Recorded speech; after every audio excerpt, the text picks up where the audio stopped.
Almost 3 miles below this formation of American flying fortresses, there lies Marienburg in East Prussia. Up to this moment, one of the most important cogs in Germany's war machine. The specific target on which this lead bombardier is lining up his bomb sight is the Focke-Wulf 190 plant. Up to this instant, this aircraft factory has been accounting for almost 50% of Germany's total FW-190 fighter assembly. Bombs away. Tons of bombs rain down in a tight pattern of destruction. This, remember, is no area attack. It is an assault on one single target, and any bomb that falls outside that target has failed to achieve its purpose. The assembly of fighters in this Focke-Wulf factory has come to a sudden and violent end. To many, the bombing of Germany probably seems to be little more than a series of capricious adventures, one attack unconnected in any way with the one that preceded it or the one that will follow it. It is easy for the average citizen to envision the positions of ground armies because of maps like these, which make the positions of the contesting forces quite clear. It is harder to express so graphically the progress of a bombing program. Yet there is a real line in this battle of Germany, not a geographical front, but an industrial one. In the British Isles, there are the Allied air forces. On the European continent, we have Regensburg, Marienburg, Bremen, Oschersleben, Warnemünde, and Kassel. These are the major German fighter assembly plants, and as such are actually the center of Germany's industrial defense line. However, these are only the places where the aircraft is assembled into the finished fighting machine. Component parts for German fighters are made at Anklam, the Weser Flugzeugbau Works at Bremen, the great Hedderheim Propeller Works near Frankfurt, the aircraft tire factory at Hanover, the CAM ball bearing plant at Paris, and the ball bearing factories at Schweinfurt. Obviously, an assembly plant can't operate if other plants aren't building the parts from which the enemy planes will be assembled. Hulls produced 29% of all German synthetic rubber production and is in fact responsible for 18% of her entire supply of rubber, natural or synthetic. At Bochum, there's a great steel plant producing high-grade aviation steel. Herøya, up in Norway, is a great producer of aluminum and magnesium, metals which figure importantly in aircraft production. At Ham, there are great railroad marshalling yards, having a capacity of 10,000 freight cars a day. Much of the tonnage handled here is closely connected with the manufacture, assembly, maintenance, and repair of enemy aircraft. And so it is all over Germany and occupied Europe. Everywhere there are plants and installations that contribute directly or indirectly to the making of German aircraft. Industrial bastions which must first be ripped apart before the enemy's armies can be destroyed. The smashing blows by the Allied air forces at Hulls, Herøya, Regensburg, Schweinfurt, Hanover, and Frankfurt have had the result of piercing the German industrial line to the extent of 37.5% of estimated single-engine fighter production in September of 1943. If this rate of drop continues, there can be only one result: the eventual disappearance of the Luftwaffe as a defensive force. But these attacks have had other far-reaching effects. For instance, in January of 1943, just when the 8th Bomber Command had started daylight attacks against Germany proper, 42% of the German fighter strength was concentrated in Western Europe, 33% of it in Russia, and 25% in the Mediterranean area. After 10 months of American bombers appearing by day over Germany, the figures line up more like this. On the Russian front, 19%. In the Mediterranean area, 12%. And in Western Europe, 69%. Germany thought it was urgent enough to withdraw fighters from 2 important theaters, all in a vain attempt to save their crumbling industry from the grim, destructive blows of the British-American bomber offensive. That is why the Battle of Germany is being fought. Now we come to the problem: how are the targets selected? And what enormous effort is necessary for the 10 or 15 minutes that our air task forces will be over any given target? The daylight bombing offensive against Germany is the responsibility of the 8th Air Force. Under the 8th Air Force are the 8th Bomber Command, the 8th Fighter Command, and the 8th Air Service Command, all of whom contribute to every bombing mission. But it is the Bomber Command which is charged with the actual destruction of the selected targets. The Bomber Command, with which this picture is primarily concerned, is divided into 3 divisions. Each division has a number of combat wings. Each combat wing, in turn, has 3 groups. This is the chain of command. Since the operations which we are to follow, there have been some organizational changes, but they are principally changes of nomenclature and have not affected the broad strategical and tactical purposes of the organization.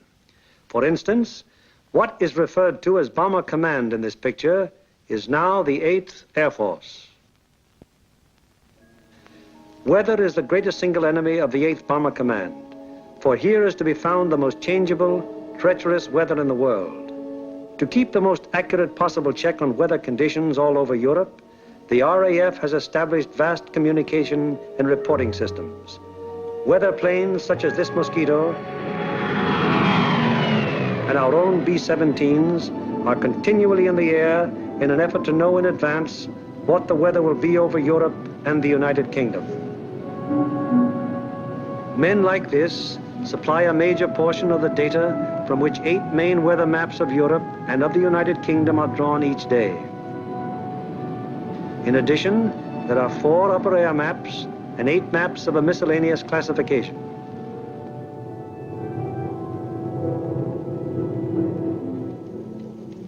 In this room, all weather information is collected, coordinated by the RAF, and sent out by teletype to every responsible command.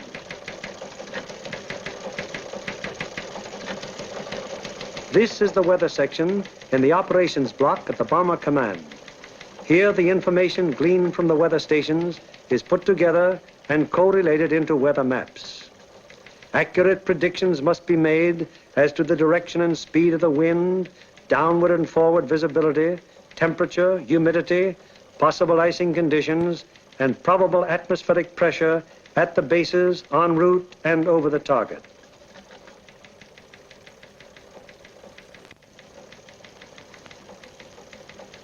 Upon the findings made in this room will depend whether or not there will be an American bombing of a German target tomorrow. This is the operations room of the Bomber Command. Here is where the wheels are put in motion for any American bombing attack. Right now, the officers you see are waiting for the commanding general's morning conference. They are the A3, or operations officer, the operational intelligence officer, a weather officer, and other members of the staff.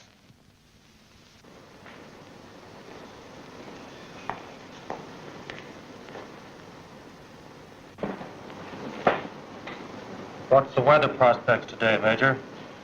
It looks like most of Germany will be pretty good, sir. But we have a warm front approaching from down here, which we do not expect to affect the bases until late in the evening. How's the weather at Anklam? At Anklam, sir, we expect 2 to 5 tenths of low cloud and small amounts of middle and high cloud above 18,000 feet. Visibility 6 to 8 miles. How about Marienburg? At Marienburg, 2 to 4 tenths of low cloud, little or no middle or high cloud, visibility 6 to 8 miles. What will it be at Danzig and Gdynia? At Danzig and Gdynia, sir, 2 to 5 tenths of low cloud, 2 to 4 tenths of high cloud above 23,000 feet. Visibility in there about 5 miles, sir. Give me the map of Anklam and the picture of the aircraft factory there. Yes, sir.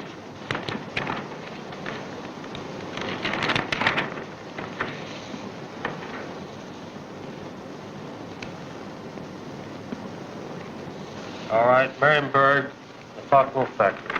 Yes, sir.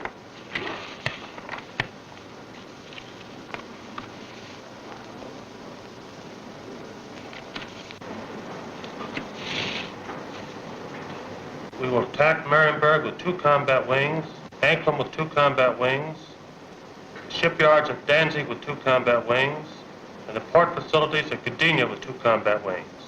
That will require a maximum effort.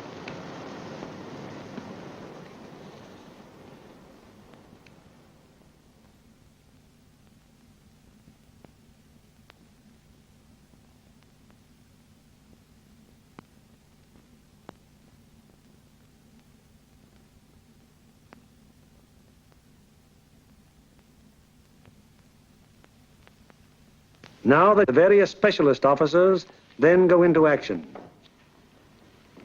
This is the operational intelligence section. Here are target files containing complete information as to the type, construction, and vulnerability of the targets. This data is gathered both from photo interpretation of aerial pictures and from confidential ground sources. On the basis of this information, the aiming point for the attack will be selected. The aiming point is a building or installation in the approximate center of the target. Here, operational research experts are minutely studying the architectural and construction details of the targets. It will be their duty to recommend, on the basis of studies previously made, the types of bombs and the proper fusing to accomplish the greatest possible destruction of the objective. These studies of the Arado factory at Anklam are immensely important, since the nose and tail fuses of the bomb can be adjusted to give varying degrees of delay between the time of initial impact and the explosion. For example, an improperly fused bomb would react something like this. Result: very superficial damage that may hardly even cause delay in production. On the other hand, here's what happens when a properly fused bomb strikes the same factory. Two bombs of exactly identical weight and explosive power have totally different effects because one was fused properly and the other was not. It is the responsibility of the operational research section to determine proper bomb fusing. Here, the commanding general and the operations officer are working out the overall planning of each of the missions with the staff bombardier, the staff navigator, and the flak officer. This is a complex business because of the multiple nature of the attack. We'll attack Anklam 1 hour before we attack the other targets. That should draw most of the German fighters on the Anklam force. The Anklam force is big enough to take care of itself. You mean along the same course, sir? No, send them a little south. They'll act as a better diversion.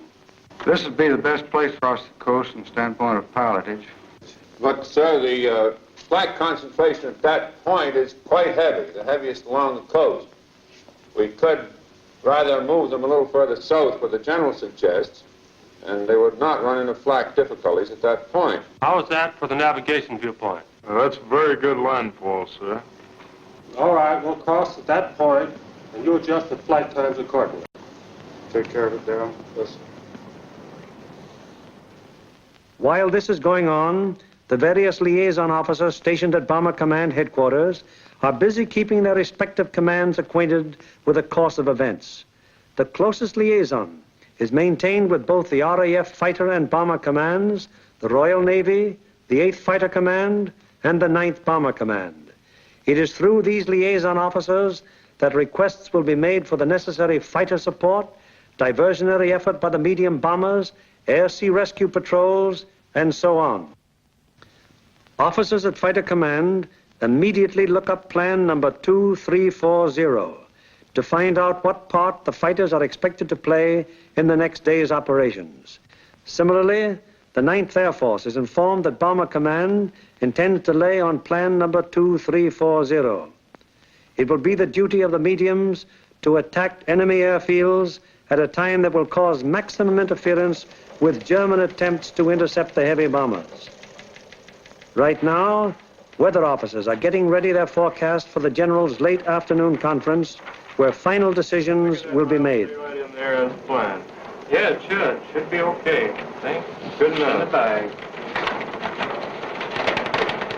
Does your morning's forecast still hold? Yes, sir, there's practically no change in the situation, and we still expect the base weather to hold up for return. Send out the field order exactly as planned. Yes, sir. Get me the 1st, 2nd, and 3rd divisions on a conference call, please. Already with your conference call. Go ahead, please. Can you scramble? Okay. Over. Okay, over. Over. Okay, there's a mission tomorrow. Maximum effort with 5 task forces. The 1st task force, comprising 6 groups of the 1st Division, will hit 3948. 3948. Secondary, 8731. 8731. Last resort, 9009. 9009. The 2nd Task Force, comprising 5 groups of the 3rd Division, will hit 6848. 6848. Secondary, 6424. 6424. Last resort, 5381. 5381. The 3rd Task Force will comprise 4 groups of the 2nd Division, which will hit 6424. 6424. Secondary, 5381. 5381. Last resort, any industrial target of importance in Germany. Okay. The 1st and 3rd Divisions will each dispatch 1 air. The field order now goes over the teletype to all interested units and command. The first step has been taken in the sequence of events that will finally result in bringing our planes over the targets and discharging their bomb loads.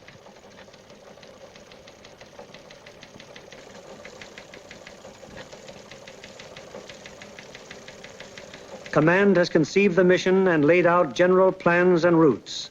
Division now plans in detail what command has ordered. The actual time of assembly of the various task forces is determined. The combat wings are assigned to their specific task forces, and the routes from assembly to rendezvous points and the target are charted. Many considerations go into the selection of the routes. Here is the commanding general of the 1st Division, which you will remember has 2 targets for tomorrow, Anklam and Gdynia. Control point here at 0 hour. Another control point here for the northern unit, 0 plus 40 minutes. The other friendly... From that timing, where will that put our northern force at the time that our southern force hits the IP? The northern force should be about the east coast of Denmark at that time, sir. It looks like we're going to catch all the fighters on the southern force, aren't we? Looks very much that way, sir. I think we'd better bend that route around so it's headed towards Berlin. If we can pin those German fighters down in Berlin until we can get started home, they'll never catch us. At the 2nd Division, the target for tomorrow is Danzig. Danzig, eh? That's fine. How many ships will we have for tomorrow? Well, sir, if you recall, General, on our last mission we had heavy battle damage, and not all those aircraft are repaired yet. Call up the wing commanders and have them put pressure on the groups to get their maintenance crews to work on these ships tonight and get every possible airplane on the line in the morning. The 3rd Division, which will have for its targets Marienburg and Gdynia. Looks pretty good, sir. We're going to be right over a lake there for a good checkpoint at the turn.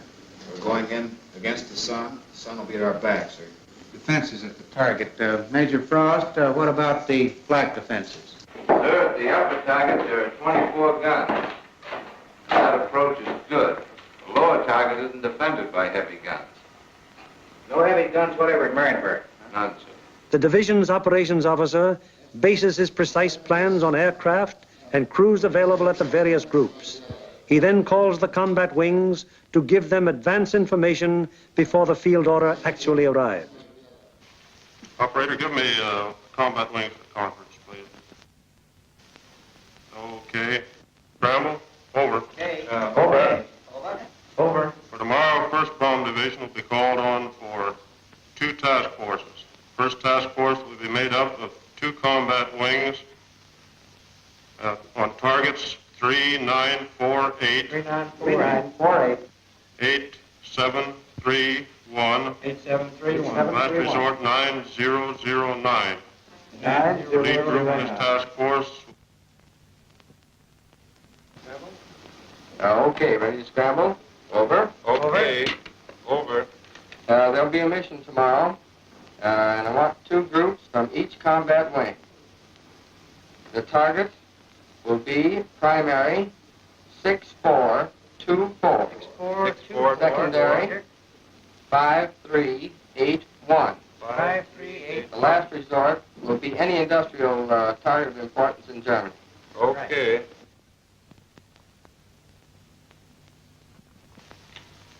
There's an order coming through. The 3rd Division will furnish 8 groups. 1st and 2nd wings, comprising the 2nd Task Force, will hit 6848. 6848. Secondary 6424. 6424. Last resort 5381. 5381. Last resort. Bomb load 500-pound GPs fused, 1/10 nose, 1/100th tail. 1/10 and 1/100th tail. This is operations of the combat wing, a purely tactical unit having absolutely no administrative functions whatsoever. How do you intend to make it? Sir, we'll assemble over Molesworth. Problems of takeoff and assembly are the particular specialized function of this organization. It is the primary business of the combat wing to get the airplanes of its group into the air at the proper times and to get them assembled once in the air.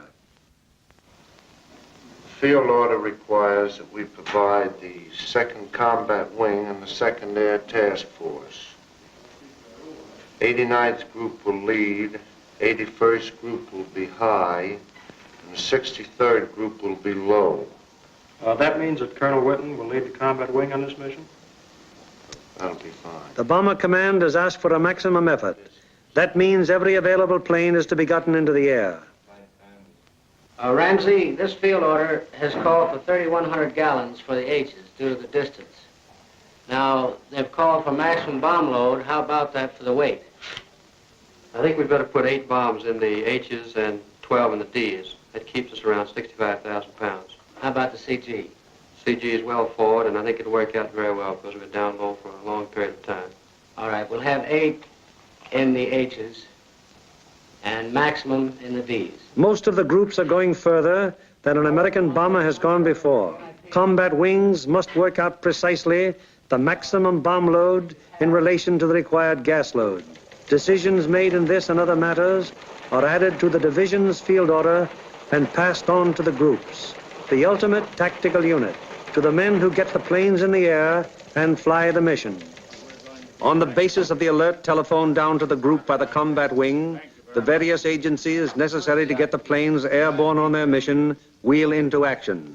Intelligence, operations, weather, signals, group navigators and bombardiers have the grave responsibility of passing on and making clear to the combat crews the vital target and route information furnished by Bomber Command and Bomb Division. The proper information folders, maps, weather maps and charts, and photographs have to be selected by the various group officers, and then the information therein passed on to the crews. In dispersal areas, ground crews are getting their planes in condition to fly the mission. The normal work of keeping an airplane fit for operation is enormous, even in peacetime. When you add to this already great job the element of battle damage, the problem becomes gigantic.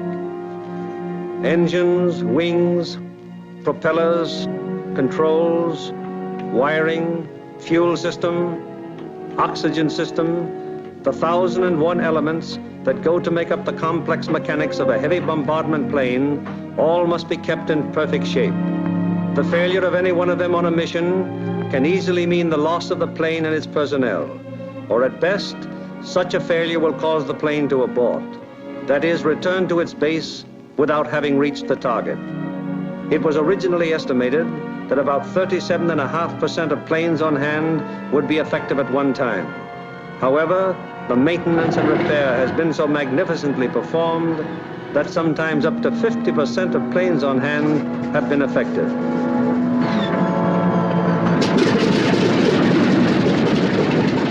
Ordnance is already at work, getting the bombs in their racks and loading ammunition onto the plane. These are 100-pound incendiaries.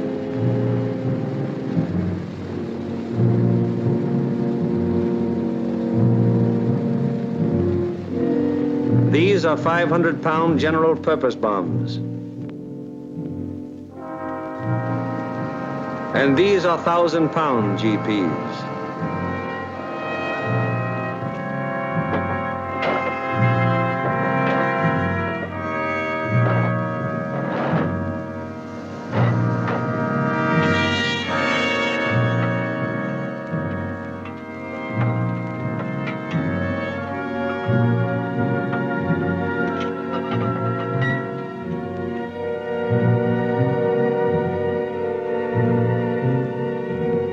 The bombs have to be placed in their racks very carefully.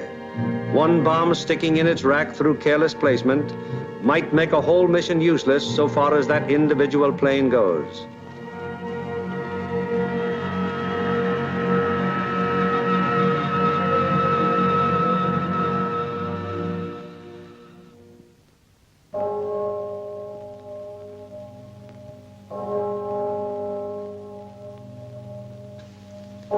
Three o'clock in the morning.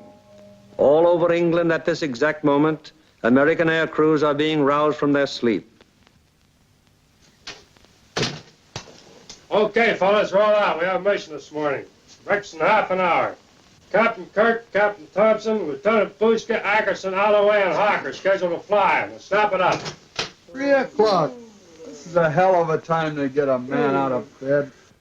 Said it, Doc. Come on, you drips, out of bed, breakfast in half an hour. Come on, Nick, rise and shine. All right, you dodos, let's go. This is it.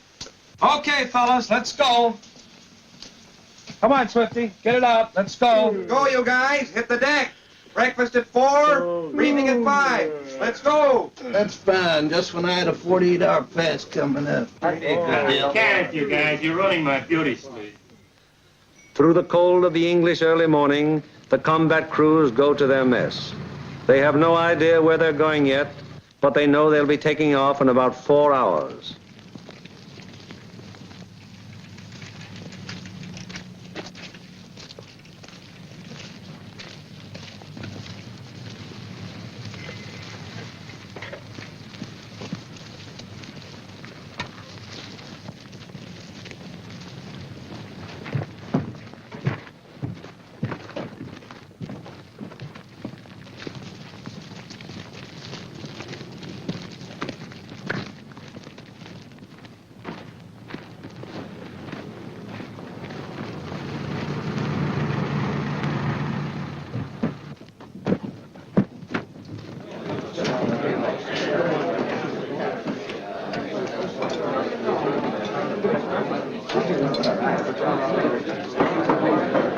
Well, boys, I wonder where we'll be today.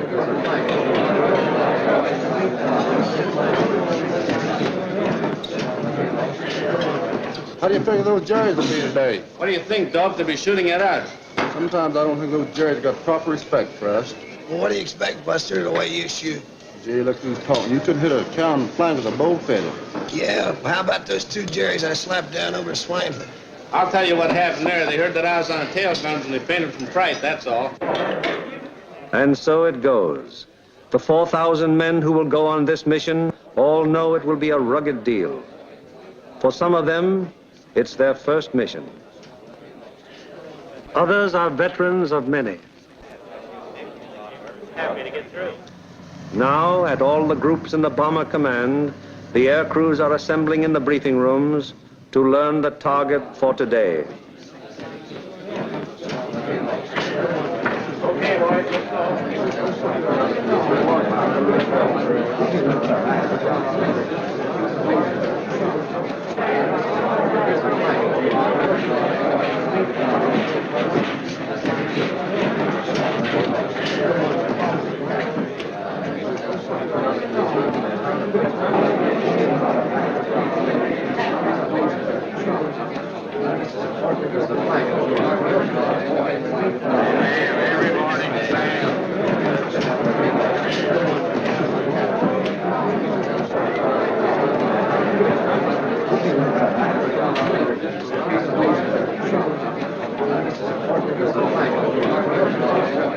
This is the briefing room of the 303rd Group. Here in a few minutes, the nature, locale, and route of today's mission will be made known to the men who fly it.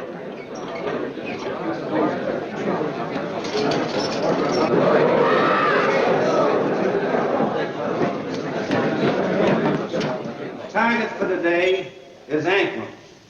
Specifically, you are to destroy the Arado factory. This plant manufactures aircraft components, principally wing and tail assemblies for the Focke-Wulf 190.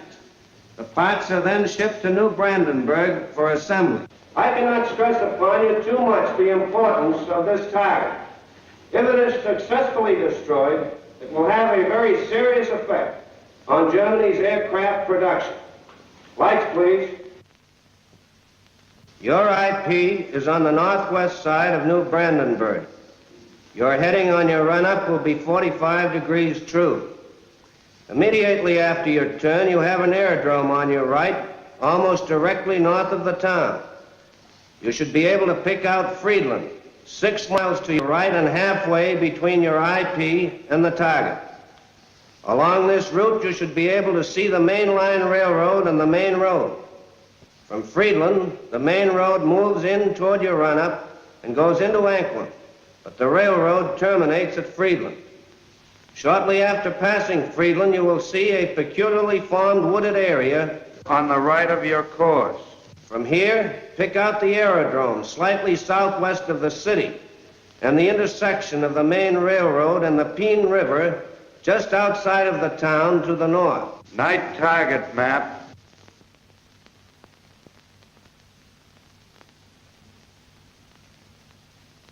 Your target is across the railroad, beyond the town, in the area formed by the bend of the river. And now a picture of the target. This group of buildings here is your target. This building will be the aiming point. If your bomb pattern is concentrated in this area, it should very effectively knock out the factory. Lights, please. At the 379th, the intelligence briefing continues. Eight groups will bomb from an altitude of 13,000 feet. We feel that this low altitude will be equalized by the element of surprise which is with us, and it should ensure a thorough and complete finding of the target. Another task force is hitting the FW-190 assembly plant at Marienburg. If the two missions are successful, 65% of Jerry's remaining FW-190 production and assembly facilities will be destroyed. At the 384th, other forces are attacking submarine yards, aircraft assembly plants, and units of the German fleet at Danzig and Gdynia. If these attacks succeed, they will destroy 13.5% of Germany's remaining U-boat construction and will destroy or immobilize a large section of the German Navy. The overall result of all four attacks will be to show the Hun that his efforts to protect his key industries by moving them to the east will be unsuccessful. It'll show him that we will seek out his industry and destroy it wherever he places it. At the 351st, the intelligence briefing is completed. Your secondary target this morning is the air park at Tutov. This contains a Focke-Wulf assembly plant, a bombardier school, and you'll love this. It's the country club of the German Air Force. Should you be unable to bomb either of those two targets, then in that case, you'll attempt to bomb the last resort target, which is the Hankel assembly plant at Rostov. This is the only complete Hankel unit in North Germany. It should be easily identified by the airfield adjoining, which has 6 intersecting runways running from 1,000 to 1,600 yards, and they're full of nice, fat, juicy Hankels. A weather officer briefs the crews of the 305th group going to Gdynia. The synoptic situation today is this. We have a high-pressure system centered over northwest Europe, up here near Finland, extending southwestward down across the British Isles, causing an influx of south and southwesterly air going up in this direction, hence causing little or no cloud in the area up there and toward your target. There are no fronts to affect your route today except a frontal system off to the west, which will cause an increase of medium and high clouds as you come back across the North Sea. Lights, please. At takeoff time, there will be 0 to 3/10 low clouds, also a layer of high clouds above 23,000 feet, 4 to 6/10 in amount. Also a middle layer of clouds in there between 10 and 12,000 feet. These medium and high clouds decreasing out over the North Sea to 3 to 5/10 each in amount. The low clouds will increase as you go out toward the North Sea to 3 to 5 tenths. Base 1,500 to 2,000 feet, tops 4 to 5,000 feet. There will be some fog patches over England, visibility 1 to 2 miles, except in those fog patches 500 to 1,000 yards. Visibility increasing rapidly out over the North Sea and the remainder of your route to 4 to 6 miles. The high clouds continuing 3 to 5 tenths, and also the middle clouds on toward the target, decreasing to nil at the target. Low clouds continuing 3 to 5 tenths, decreasing to 2 to 4 tenths at the target, base 2,000 feet, tops 5,000 feet. Visibility 4 to 6 miles. The temperature at bombing altitude, minus 26 degrees centigrade. The freezing level on your route out, 12,000 feet over the North Sea with light rime in the middle clouds. As you return back to base, that freezing level will lower to about 7,000 feet, continuing light rime in your middle clouds. Now on the return route, weather will be very similar to your route out, except your clouds increasing in amount as you proceed back across the North Sea. Base on return, visibility 4 to 6 miles. A flak officer briefs the 389th Group of the 2nd Division going to Danzig. Now, gentlemen, this morning, because we are going to cross the Danish coast at such a relatively low altitude, we've planned the route so as to avoid as much flak as possible. At any rate, any flak that you do encounter will be merely a deterrent in nature. However, you can expect heavy flak batteries at a place where we make landfall here at Namindegab, about a mile south of Kursk. Also, there are known to be other heavy batteries 8 miles south of Kursk there on the coast at Hem. Other batteries are known to be located here at Korsor, 20 miles south of Kursk, on the island of Skellum. From then on to the target, you will have very little flak. Now, while you're crossing the coast and when you're over aerodromes and cities in Denmark, you are advised to take evasive action. Now then, when you get to the target itself, your anti-aircraft fire from the ground will be known to be supported by fire from naval units. Now, for those of you who have never been fired on by a naval unit, I want to add that naval units can put up a hell of an intense barrage, and you want to look out for it. An operations officer briefs the crews of the 94th Group of the 3rd Division. This group is leading a formation to Mariensburg today. The 880th will be high group and the 764th will be low group. Bomb load of each ship will be 3 1,000-pounders, use 1/10 nose and 1/100th tail. Get that, bombardiers. You'll also carry 5 M47A incendiaries. You'll have full Tokyos, 1,000 gallons extra. Takeoff will be normal, assembly 1,000 feet over the field. After takeoff and assembly, proceed up this line to this point. This will be your combat wing assembly line. You'll leave the coast at this point here, that's splasher 15. Let's not have any stooging around over England, it's a long haul. The 57th Combat Wing will follow us today at a 3-mile interval. Now to the 95th Group. B-26s will be hitting the Lille area and the lowland at approximately 0 hour minus 40 minutes. One group of P-47s will strike the Warden area and join us for escort on the way out, joining us at approximately this point here. All other forces are using approximately the same route today. Just one point, and that's that the Anklam force will probably pass us coming out as we're on our way in. You should see plenty of air activity. Let's hope that most of it is ours. The climb will commence at the English coast, climbing at 150 miles an hour, 100 feet per minute. We should reach bombing altitude approximately at the Danish coast, and under no circumstances should the Danish coast be crossed at less than 12,000 feet. We will drain Tokyos as soon as possible. We should have plenty of gas. We figure approximately 400 gallons overload.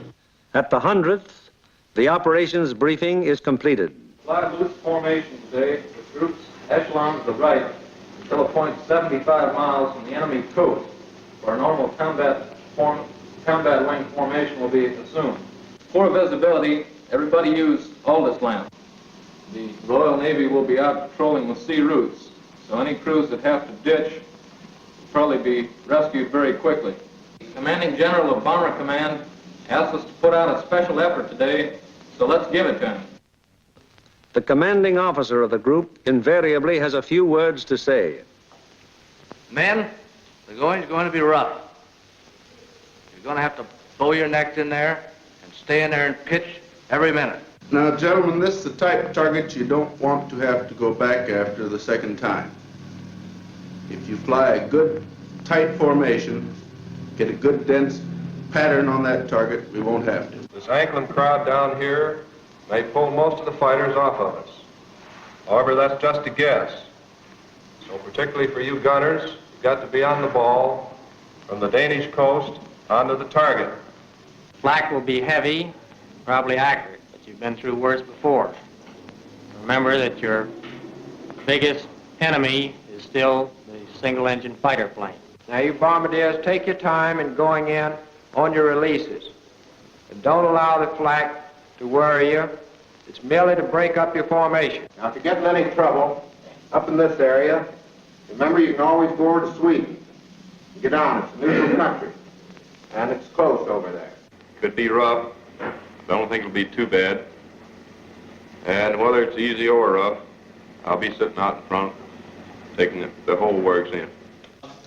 The main briefing over, the pilots, navigators, bombardiers, radio operators, gunners receive separate specialized briefings. These briefings are very technical and very thorough, and are held so that every member of the combat crew will understand exactly what he can expect and what is expected of him. Any lack of thoroughness here might very well result in the failure of a mission. As dawn breaks over the English countryside, it finds the ground crews still working grimly in an effort to get every plane in the air that is scheduled to be dispatched.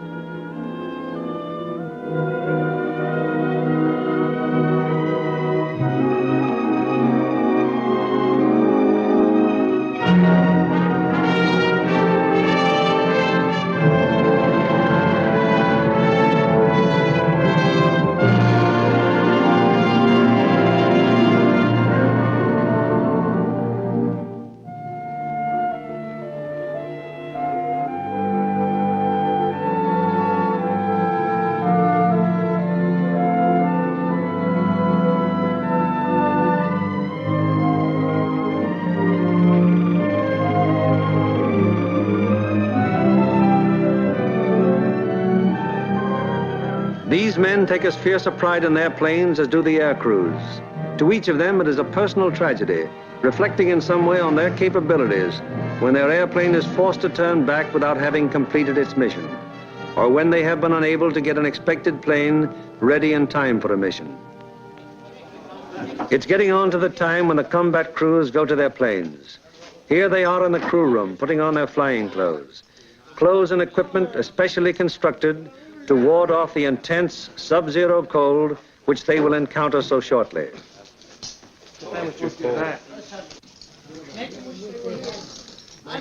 All aircrew members receive escape kits containing equipment that will help them get back to safety if they are forced down in Germany or in occupied territory. The pilots, co-pilots, navigators and bombardiers are also issued battle folders containing the maps which will be of such vital importance to them in the prosecution of the mission. The men turn in all personal papers and valuables, which might serve to give the enemy information in case of capture.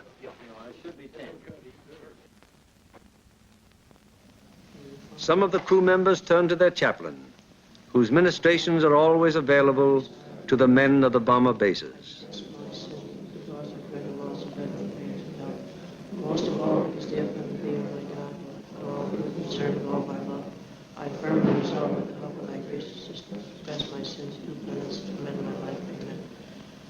Miserere bestoli potens Deus et mysticais vestis perduca vosa vitam aeternam. Amen. Indulgentiam absolutionem mission peccatum vestrum.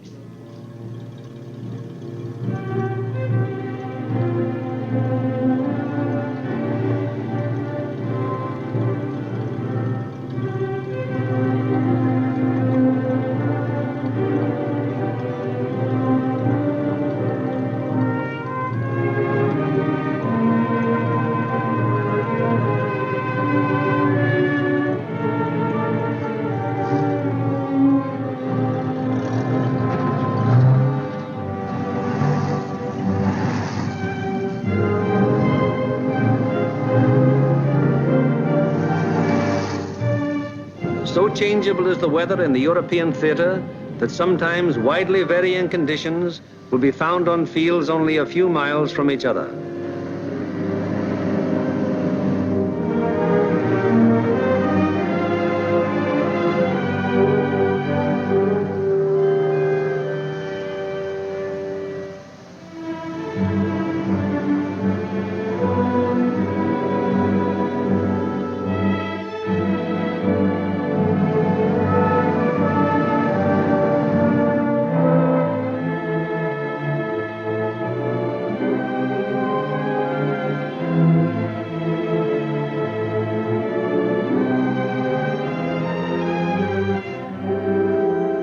And now the last briefing of all, the final intimate conference around each airplane as the pilots recheck the details of the mission with their crews. Crew members have ceased to exist as individuals. They are now 10-man teams, and on the excellence of their teamwork will depend the success of the operation.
Perimeters of 20-odd fields of the 8th Air Force, more than 400 forts and liberators, with their 4,000 crew members, taxi for the takeoff.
lead plane of each squadron, upon becoming airborne, proceeds for about 90 seconds. It banks sharply to indicate its turning point, then goes into a slow left turn. Each successive plane in the element turns as soon as the pilot sees the plane in front of him turn.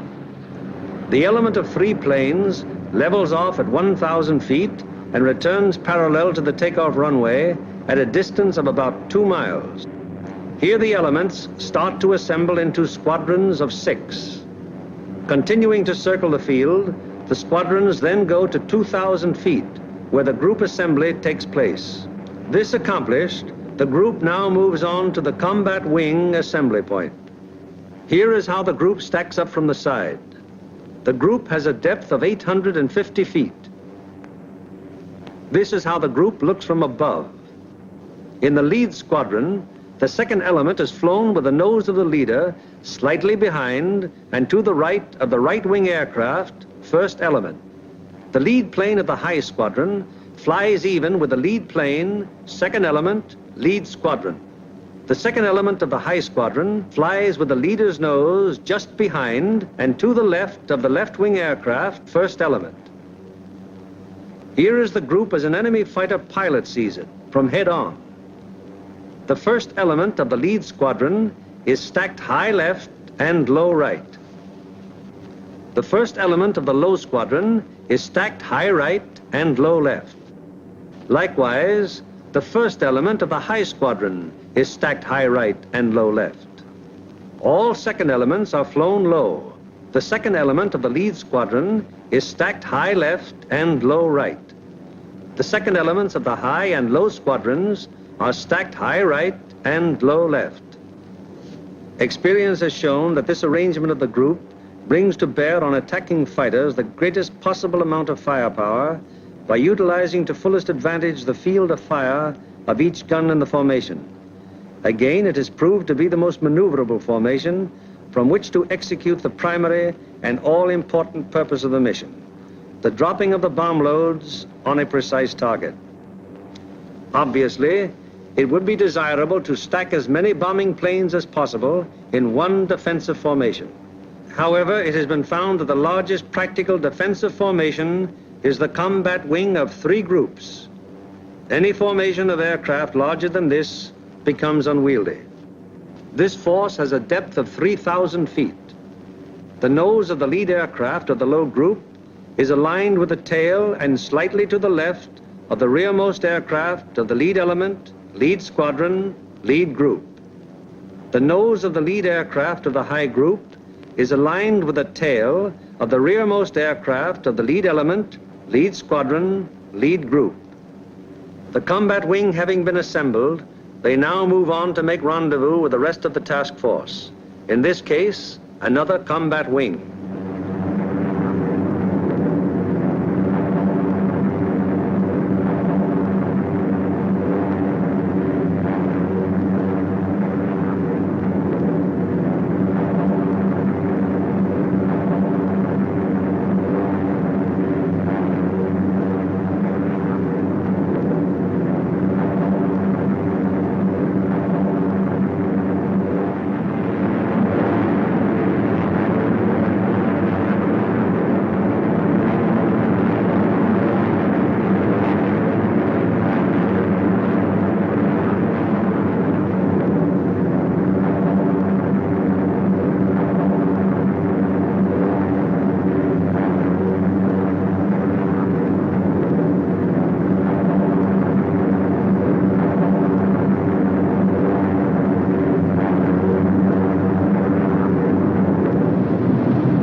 largest plane from the force which is to attack Anklam is now approaching the Danish coast, and the formation is subject to enemy attack at any moment.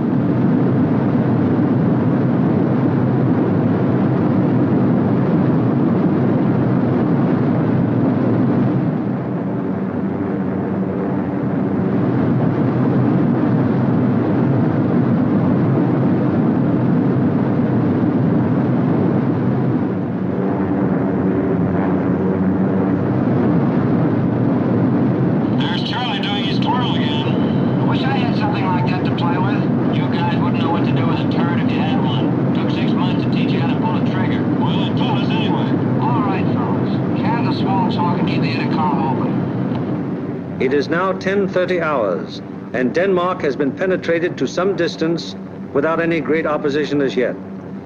So far, there has been only some light and inaccurate flak at the coastline. Some flank guns have opened up on us.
From 10:30 on, the Anklam formation has to contend with constant German fighter attack from all levels and all clock positions. During this time, the gunners aboard the fortresses knock down fighter after fighter. However, the gunnery of the forts, no matter how sensational it may be, is only to ensure the successful performance of the mission. It is not the job or purpose of forts or liberators to seek out action with enemy fighters. They merely defend themselves against enemy fighter attack so that they can destroy their target and bring their crews back safely to their home bases.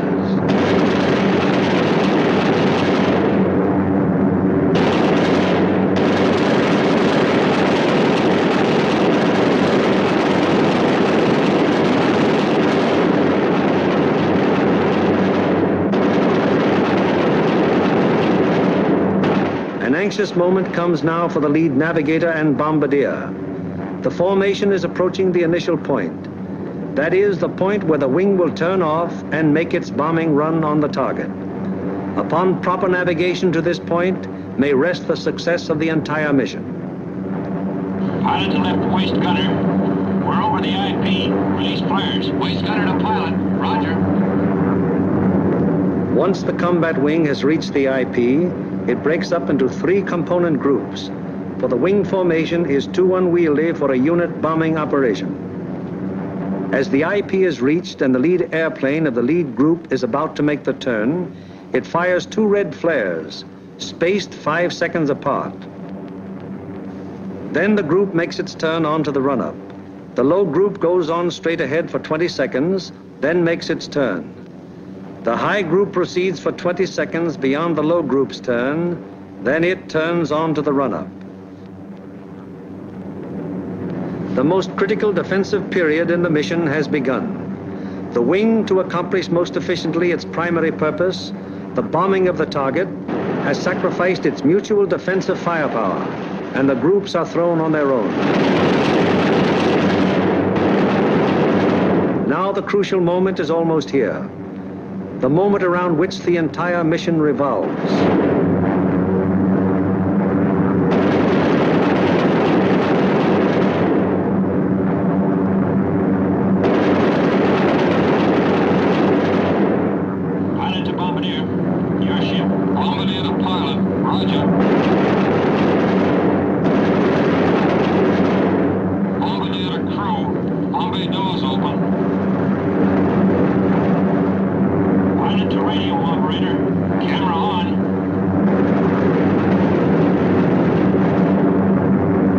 Bomb bay doors open, the group is committed to its attack. No evasive action may be taken until the bombs are away. And at this time, the formation is most vulnerable to attack, both from flak and enemy fighters.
Marienburg, an hour later, the second task force comes over the target.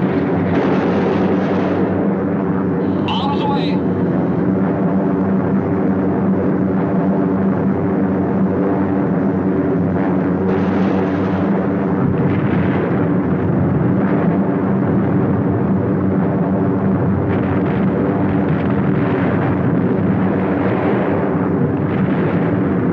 The third task force comes over its target at Danzig.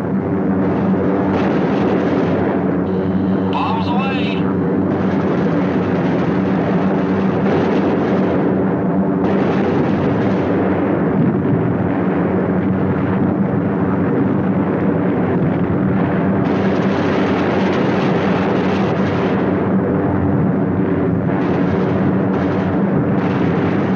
The 4th and 5th task forces arrive over the harbor area of Gdynia. Bombs away.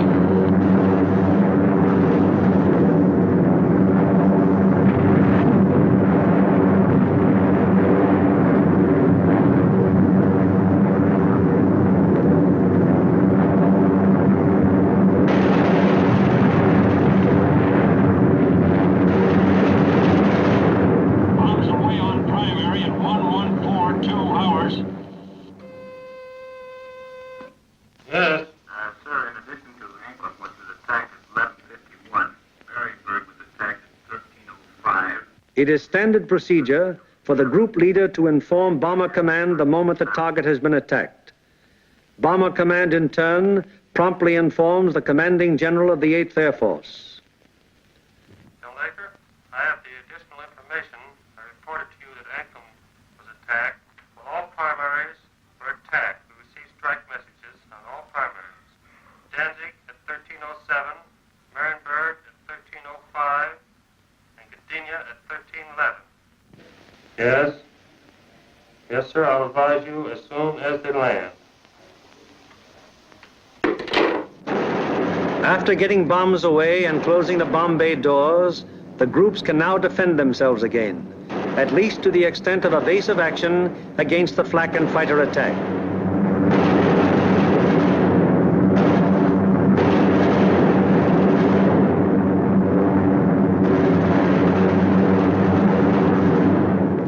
The lead group flies a straight course for 15 seconds before turning off to the rally point.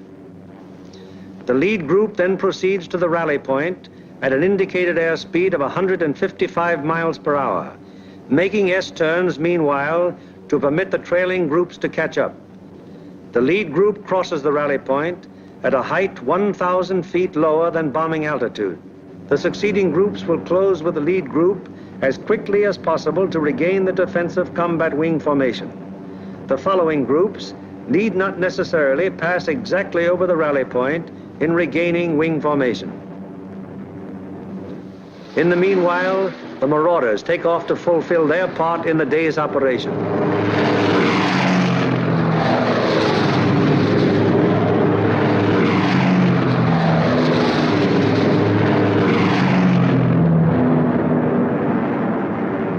They bombed the aerodrome at Woensdrecht, one of the most important of the enemy's fighter bases.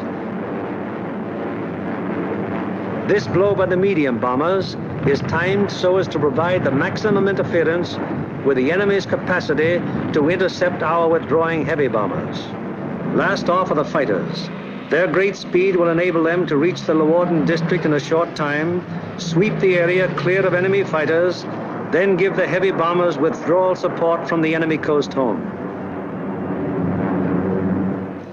At the fields, it's getting on towards the most nervous of all times, the estimated time of return. Everyone who stays behind sweats out this period at the end of each mission. Here at the control tower, at the dispersal areas, at the Red Cross, at the Officers Club, everywhere on the field, the one thing paramount in everyone's mind is that the group is due back.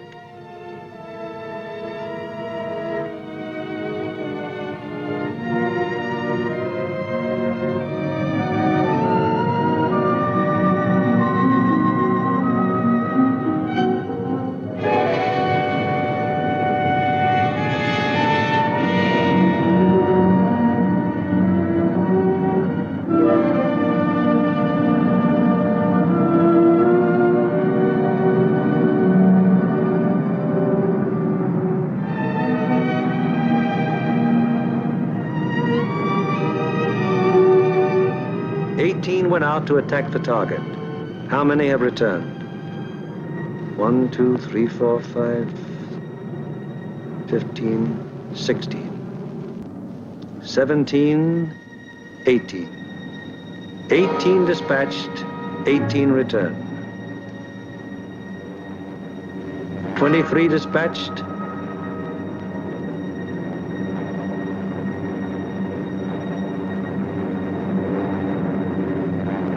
23 returned. However, there are other groups which weren't so fortunate. 18 dispatched, 17 returned. 20 dispatched, 19 returned. 20 dispatched, 14 returned. 19 dispatched, 18 returned. 20 dispatched, 10 returned. 18 dispatched, 8 returned.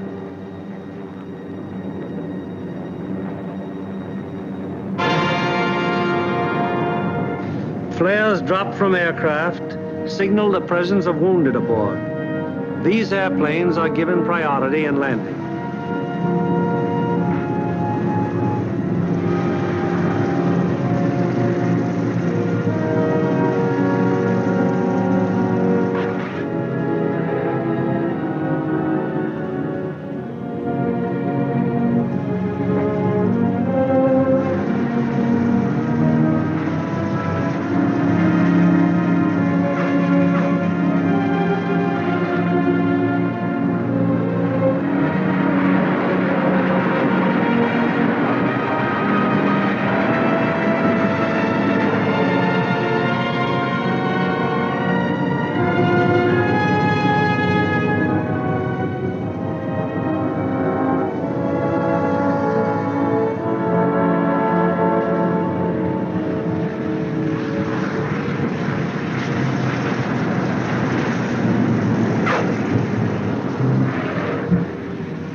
The airmen are home, but their job isn't over yet.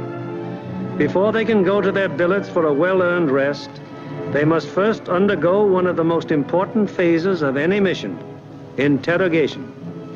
It is highly important to question the crews at the first possible moment after the mission, while their impressions and memories are still fresh.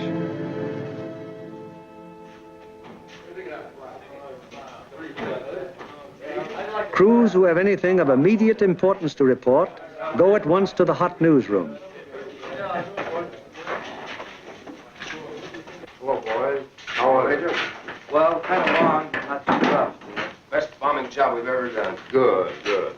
Somebody in trouble? Yeah, we saw one B17 go down there just before we made landfall. Where was that?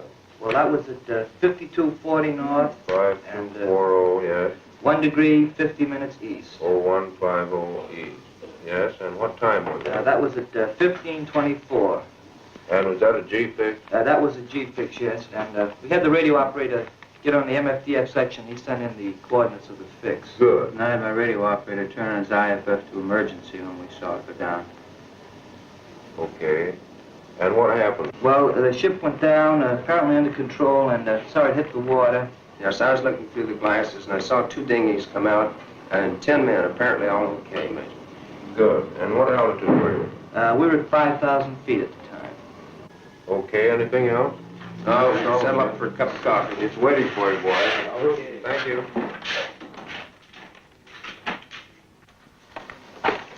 Third Division, please. We are, Smitty. I got a B-17 crew down the dinghy. Thanks, Bill. 16 group, please. Express aircraft priority. Flight control, please. 16, bomb division here. We have a B17 reported fixed at 52 degrees, 30 minutes north, 1 degree, 30 minutes east. That's right. He was seen to ditch, yes. He was seen to ditch at 15:24 hours by the reporting aircraft. 2 dinghies were seen to break out, and 10 men got into them. The reporting aircraft is at 5,000 feet. Yes, that position's an MF fixed. Okay, 16. Thank you.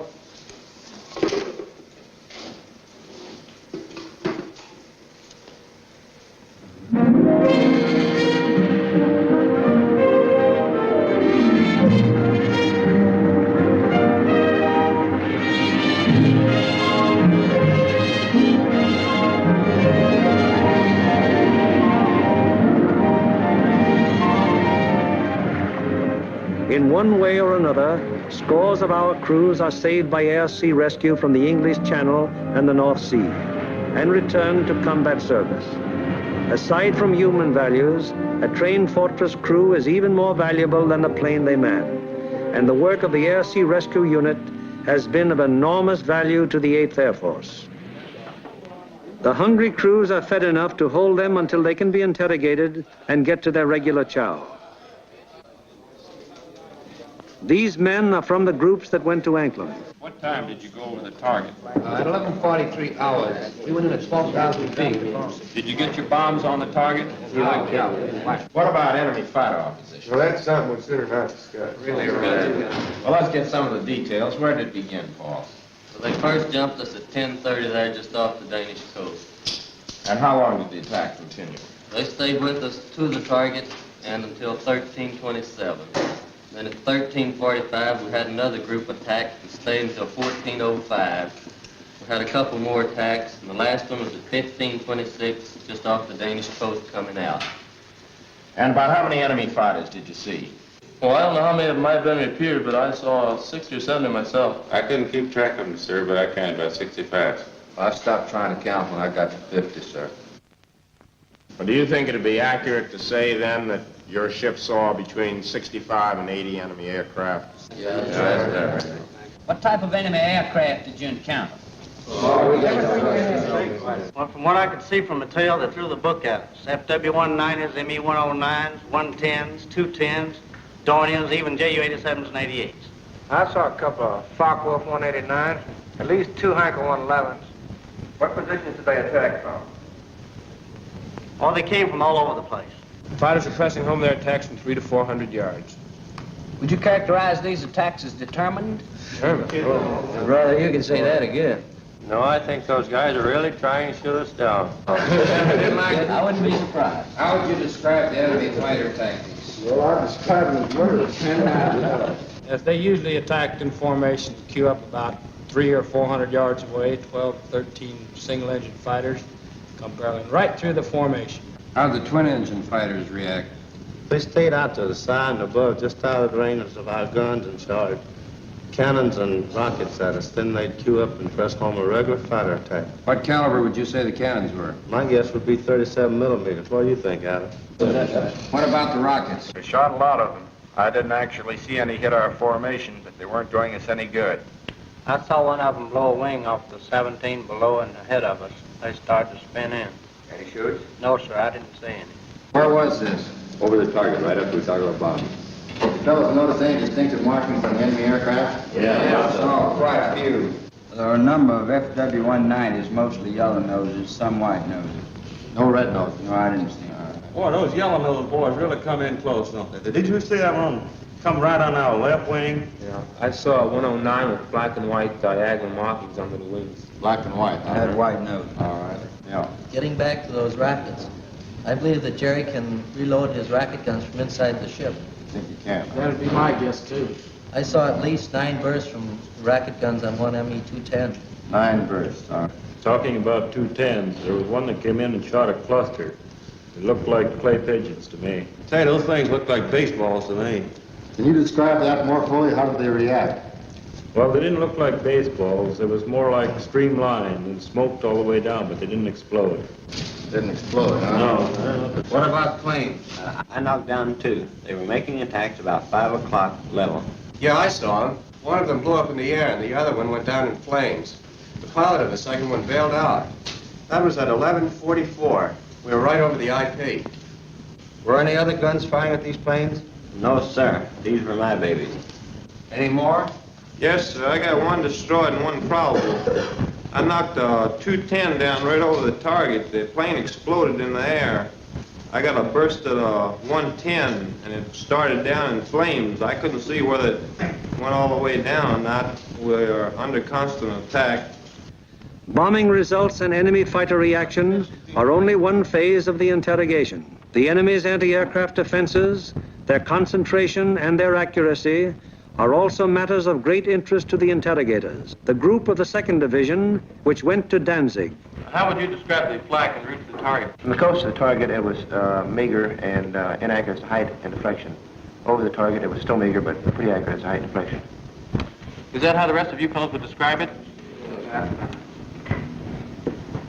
What about on the way back? Well, it was meager and inaccurate, except now when we crossed the coast. They threw up a box barrage that was pretty accurate as to height. In fact, it was good as to altitude, but the deflection was a little off. The first burst hit about 100 yards ahead of the lead plane, and we felt the concussion of it, right? We got a couple of flak holes in fuselage right around my gun position. Any other battle damage? A couple of flak holes in the nose. First is 303 in the number 4 engine. Got an oil line.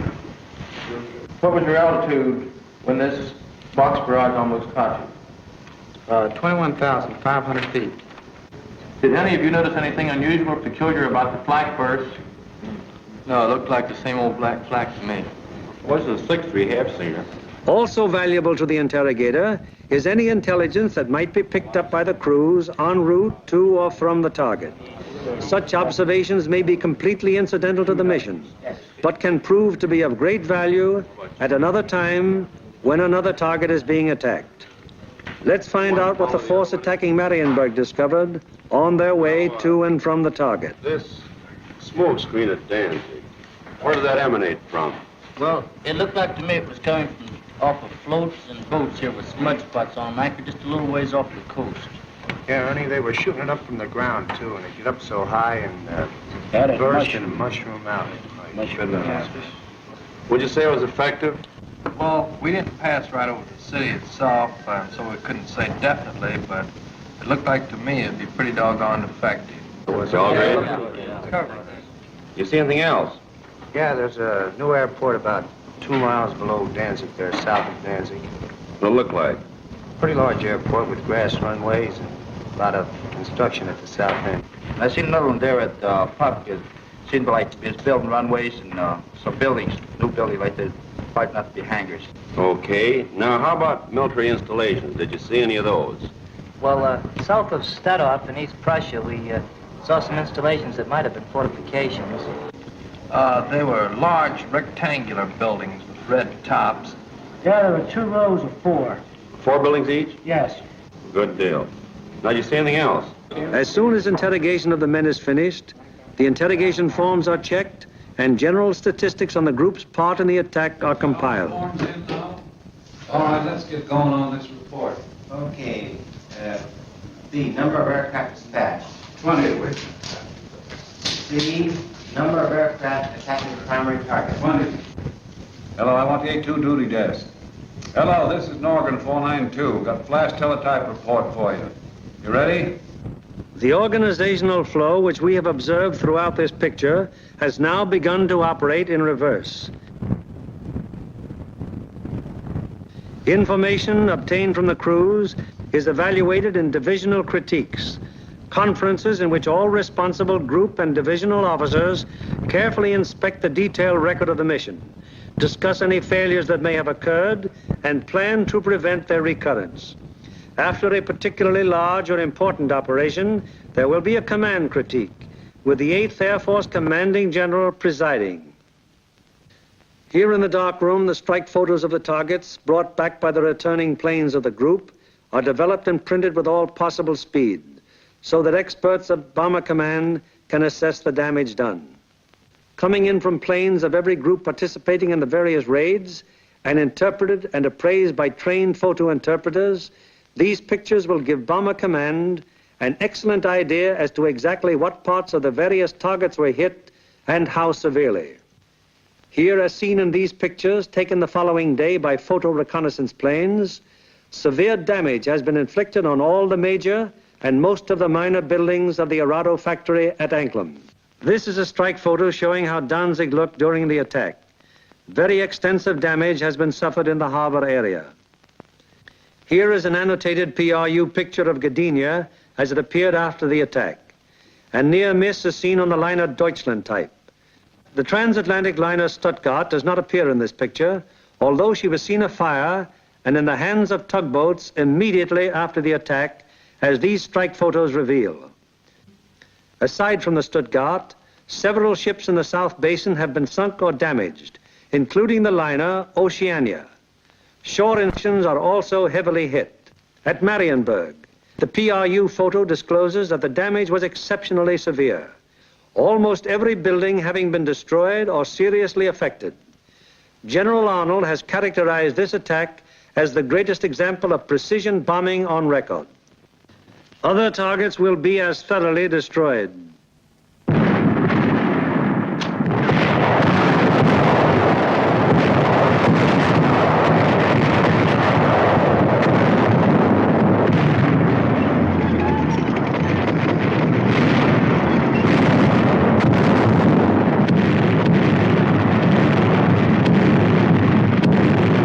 Today, while the invasion armies are pressing the Battle of Europe, the Battle of Germany continues.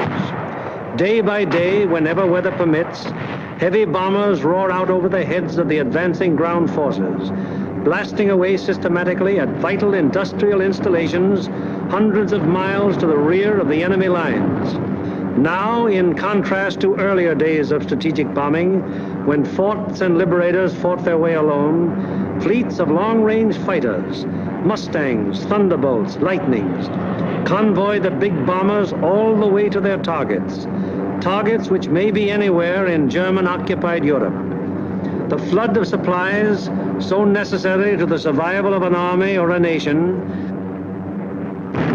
synthetic rubber, steel, food, fuel, textiles, this flood is gradually being reduced to a trickle. And finally, even this thin, inadequate stream will die away. Then the German armies in the field and the German workers on the home front will have no food for their stomachs, no clothing for their bodies, no metals for their machines, and no fuel with which to run them. Then the Battle of Germany will be won, and with it, the Battle of Europe.